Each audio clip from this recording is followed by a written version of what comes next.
Donc hier, je vous ai parlé des produits, comment nettoyer la maison un peu. Et donc en même temps, vous allez voir que ça vous fait faire un peu d'exercice, parce qu'il faut qu'on se bouge pendant cette période de quarantaine, qu'on ne reste pas figé à se gratter les couilles. Donc, ce qu'on va faire, c'est je vais vous montrer. Donc pour ce que je vous ai parlé, les interrupteurs et les portes, donc vous avez le fameux alcool à brûler, une chiffonnette ou un bout de sopalin, enfin du sopalin propre bien sûr, parce que si on le prend déjà plein de merde, ça sert à rien. Donc, on prend, c'est simple, hein. Hop, on met son petit alcool à brûler là-dessus, et on va prendre ça, et vous voyez, on nettoie, on y va. Donc là, pour l'instant, ça permet de rester debout, mais on ne se bouge pas trop. Hop, pardon encore. Donc voilà, là, toujours, on remet un petit peu d'alcool, hein, et on y va. On frotte, et on bouge. Si on a un peu de musique, c'est encore mieux. Et on y va, et on y va. On frotte partout. Hop, on enlève bien toutes les bactéries, les virus, toutes les merdes qu'il peut y avoir. Alors, on frotte, et on frotte. Et on y va, et on y va, et on y va. Allez, hop, et hop, et hop, et hop, et hop, et hop, et hop, et hop. Voilà. Donc ça, vous le faites sur toutes vos portes. Tous vos trucs, là, vos interrupteurs. Faites ça, un bout de l'appartement ou de la maison, le matin. Et vous aurez déjà fait une partie de l'exercice, parce que après je vous montrerai d'autres petits trucs qu'on peut faire. Maintenant, on va passer à une phase importante qu'il faut faire tous les jours, je vous l'ai dit hier.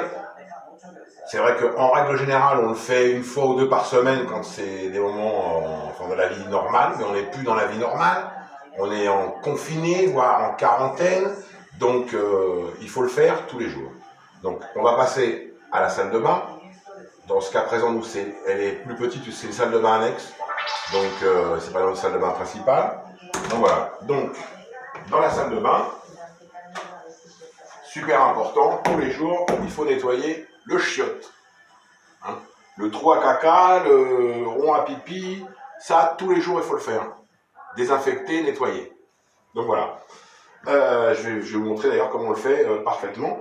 Ah, au cas où quelqu'un aurait vu un truc un peu bizarre, je tiens à signaler que ça, ce qu'on voit là, ça sert à rien pour la désinfection. Hein. C'est juste que on a mis nous un ambient light dans les chiottes. Comme ça, on a l'impression d'être un peu en discothèque, mais ça n'a rien à voir et c'est pas utile pour une désinfection. Donc maintenant, on va passer à la désinfection du chiotte. Donc un produit désinfectant, bien contrôlé, entre autres, qui contient de l'alcool, vous savez, comme dans le fameux produit qu'on se sert pour les mains. Celui-ci contient justement de l'alcool, de la javel et puis d'autres merdes. Alors c'est vrai, c'est beaucoup de produits chimiques, mais pour les toilettes, il vaut mieux parce qu'il n'y a pas grand-chose, on va dire, qui réunissent tous les éléments nécessaires pour une bonne désinfection. Donc, on désinfecte, c'est-à-dire que on met un peu de produit, un peu partout. Voilà. On y va sans peur. Hein, le gratte-gratte. Et on n'a pas les jetons, hein, parce que j'en connais certains. Ah, on met la main de toute manière. Après avoir fait tout ça, comment dirais-je, on se désinfectera les mains. Enfin, quand je dis on met la main, on met pas la main dans la flotte. Hein. Donc on fait comme ça. Ça c'est le fameux ambient light. C'est pas la même chose que le bleu là. On y va, on frotte. Hein, on enlève bien les poils de cul, tout ce qu'il y a.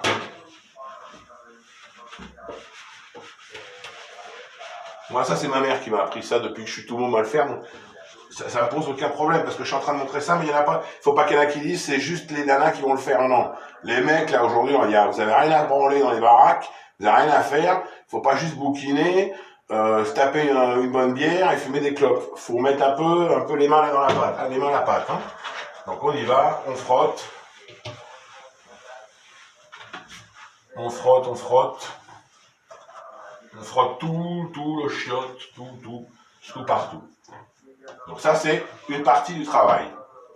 Une fois qu'on a fait ça, on prend la brosse à toilette, qui va nous servir à bien nettoyer l'intérieur, et en même temps, ça va désinfecter cette saloperie qui vient souvent.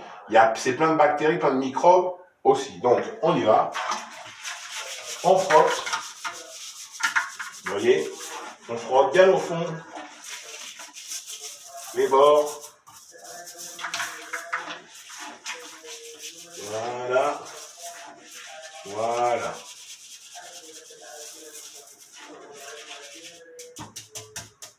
C'est propre. Maintenant, avec ça, une autre, parce qu'on va pas, ça, on va pas le réutiliser. Ça, on va le laver, après on va le laver et le désinfecter. Mais ce qu'on va faire avec ça, c'est en réalité éliminer le surplus de produits et ce qui aurait pu rester, de particules, de mauvaises particules. Donc on y va. On frotte bien, partout.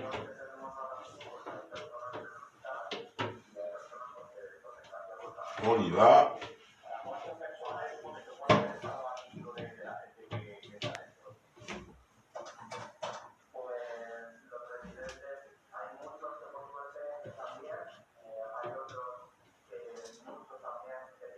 Voilà. Et une fois qu'on a fini, un petit torchon propre, sec.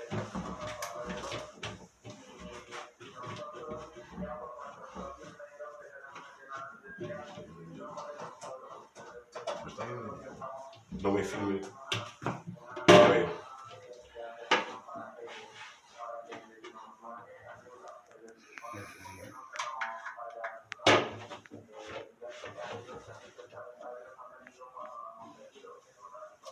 Et voilà. Et pour finir, on tire la chasse d'eau. Donc ça, il faut le faire tous les jours. Et ça fait faire aussi un peu d'exercice, mine de rien. L'autre chose, ces jours-ci, je ne sais pas pourquoi, souvent déjà je pense à lui. Certains d'entre vous l'ont connu, d'autres non, mais ceux qui l'ont connu vont savoir de quoi je parle. On avait un copain tous en commun quand on était ado, et même après, mais bon, on a commencé à le connaître quand on était ado, qui s'appelait Philippe Coteau. Et bien ce Philippe Coteau, j'arrête pas de penser à lui tous ces jours-ci, parce que on allait chez lui, et sa mère, ce qu'elle faisait systématiquement quand on arrivait, c'était de nous désinfecter les mains au mercredi, de nous faire enlever les chaussures et mettre, comme vous savez, les chaussons qu'on met dans les hôpitaux. Et elle avait pareil des sacs plastiques sur les sièges et les fauteuils, et de l'aluminium sur les portes. Et on disait, cette femme-là, elle est dingue. On pensait qu'elle était folle. On disait, la mère de Philippe, elle est folle. En fait, non, elle n'était pas folle. Elle avait, c'est vrai, une phobie des microbes. Mais en fait, cette femme-là, elle faisait les bonnes choses, quoi. Elle se méfiait de tout ce qui pouvait rentrer chez elle parce que ça pouvait contaminer et son environnement, et elle, et les siens. Donc voilà, c'était juste un aparté, parce que pour tous ceux qui se rappellent de Philippe, malheureusement qui n'est plus avec nous, j'y pense souvent en ce moment. Salut Philippe, là où tu es, tu vois que tu es encore présent. Donc maintenant, je vais parler d'un truc, je vais vous montrer un truc plus ludique, qu'on peut tous faire quand on vit en appartement, pour faire un peu d'exercice sans être obligé de sortir dans la rue.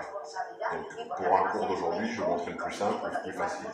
Vous avez tous des escaliers, d'accord? Donc ce qu'on fait, moi et ma femme, qui est en train de filmer depuis ce matin, c'est ce qu'on fait, c'est tout simple. Si tu précises, s'il y a des rampes, ne pas mettre les mains sur les rampes parce que vous ne savez pas comment c'est. Alors, ou vous mettez des gants pour le faire si vous devez vous aider de rampes, ou vous désinfectez la rampe avant. Donc, le mieux, c'est de ne pas toucher la rampe parce que c'est le but de l'exercice tout simple. Donc, c'est tout simple, c'est tout bête. On monte les escaliers.